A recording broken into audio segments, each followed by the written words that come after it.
Welcome to my YouTube channel. आपका मेरे channel पर स्वागत है। तो आज हम आपके लिए माइक्रो इकोनॉमिक्स का एक ये पेपर लेके आ चुके हैं जो 3 घंटे का पेपर है और 75 नंबर का ये पेपर है हमारा। 75 नंबर में ये पेपर हमारा आएगा।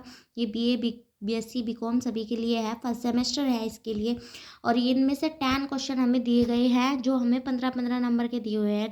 10 में से हमें ओनली 5 क्वेश्चन करने हैं। अगर आपको हमारी वीडियो अच्छी लगती है तो please like and subscribe my channel, ताकि आगे भी आपको इसी प्रकार क्वेश्चन की वीडियो मिलती रहे। तो हमारा क्वेश्चन है, मांग के नियम का आलोचनात्मक परीक्षण कीजिए। इसके क्या क्या अपवाद है? मांग वक्र का ढाल सदैव दाहिनी ओर क्यों होता है? फर्स्ट क्वेश्चन के बाद सेकंड क्वेश्चन है, what do you understand bye custom surplus, how it is measured? उपभोक्ता की बचत से आप क्या समझते हैं? इसे किस प्रकार मापा जाता है? तो नेक्स्ट क्वेश्चन हमारा है, what do you mean by elasticity of demand? Describe the factors upon which is depends. मांग के मूल्य सापेक्षता से क्या तात्पर्य है? इसका प्रभावित करने वाले तत्वों का वर्णन कीजिए।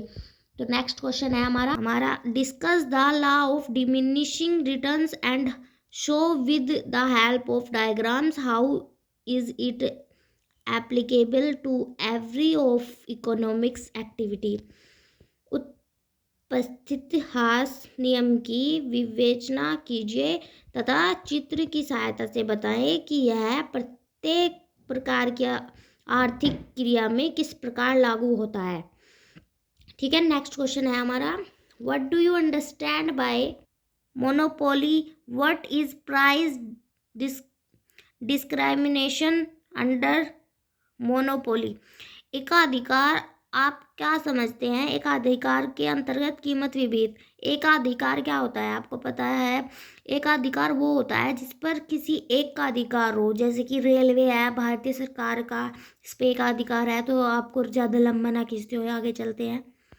Explain how price is determined under in perfect competition, use appropriate diagram. बताइए कि अपूर्ण प्रतियोगिता में मूल्य का निर्धारण कैसे होता है? उपयुक्त रेखा चित्रों का प्रयोग कीजिए। तो नेक्स्ट क्वेश्चन है, what is profit critically explain uncertainty theory of proof. लाभ क्या है? लाभ के अनिश्चितता सिद्धांत की व्याख्या कीजिए। तो ये 7 क्वेश्चन था। Next, what do you understand by the concept of turns to scale? Explain increasing return to scale, constant return to scale and decreasing return to scale. पैमाने की प्रतिफल के विचार से आप क्या समझते हैं? पैमाने के बढ़ते हुए प्रतिफल, पैमाने के स्थिर प्रतिफल तथा पैमाने के घटते हुए प्रतिफल को समझाए। ये हमें समझाना है कि पैमाने के प्रतिफल है ये। लास्ट में हमारे 2 क्वेश्चन है। तो 9 क्वेश्चन है हमारा, मजदूरी की सीमांतर उत्पादकता सिद्धांत की आलोचनात्मक व्याख्या कीजिए। तो इस क्वेश्चन में हमें थ्योरी ऑफ वेव्स बतानी है। चलो नेक्स्ट है, वो right a short note on, मतलब हमें टिप्पणी करनी है निम्नलिखित, इन दोनों पर टिप्पणी करनी है। जैसे कि हम आपको बता दें 15 नंबर में क्वेश्चन है तो आपको 250 शब्द तो लिखने होंगे, ज़्यादा से ज़्यादा 300, उससे ज़्यादा तो कोई फ़ायदा भी नहीं है। तो उसमें से जैसे कि हम 150 नंबर के लिख देते हैं इकोनॉमिक्स रिटर्न रेंट पे और कांस्टेंट रेंट पे, इन दोनों पे हम 150 शब्दों में लिख देते हैं। तो हमारा ये 15 नंबर का क्वेश्चन पूरा हो जाएगा।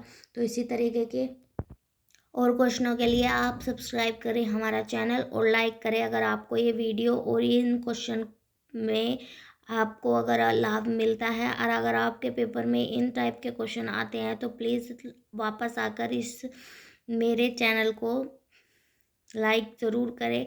आपको कोई ज़बरदस्ती नहीं है, अगर आपको वीडियो अच्छी लगी है, आपको ये पसंद आए हैं तो ही हमारे चैनल को सब्सक्राइब करें और लाइक करें। आपके लिए बता दें, अगर आप इन क्वेश्चनों को लिख कर ज़्यादा देखेंगे तो आपको ज़्यादा बेनिफिट मिलेगा, वरना तो जैसे आपने क्वेश्चन लिखा है, आपने इसके क्वेश्चन की कोई भी वीडियो कहीं से देख ली और बस वीडियो देख के आप चले गए, तो आपको लिखने में बहुत दिक्कत होगी। और अगर आपको थोड़ा वीक हो आप, तो आपको ज़रूर लिखने की प्रैक्टिस करनी चाहिए। ज़्यादा नहीं तो 2 बार लिख लो बस, एक क्वेश्चन को 2 बार लिख कर देख लो। अगर आपको लगता है कि आप एक बार के में सही समझ चुके हैं, तो आप दूसरी बार मत लिखो, पर एक बार लिख के ज़रूर देखो, तभी आपके जो क्वेश्चन की जो क्वेश्चन में है वो आपको याद रहेगा। आगे भी अगर आपसे कभी कुछ जो ओरल में आपसे किसी स्टूडेंट से ने पूछ लिया कि ये क्या है, तो आप बता सकोगे, आपके याद रहेगा। अगर आप लिख के नहीं दोगे तो आपको याद नहीं रहेगा ये बिल्कुल भी। तो आप इस क्वेश्चन को ज़रूर लिख के देखें और मेरे चैनल को सब्सक्राइब करें और लाइक करें। Thank you for watching.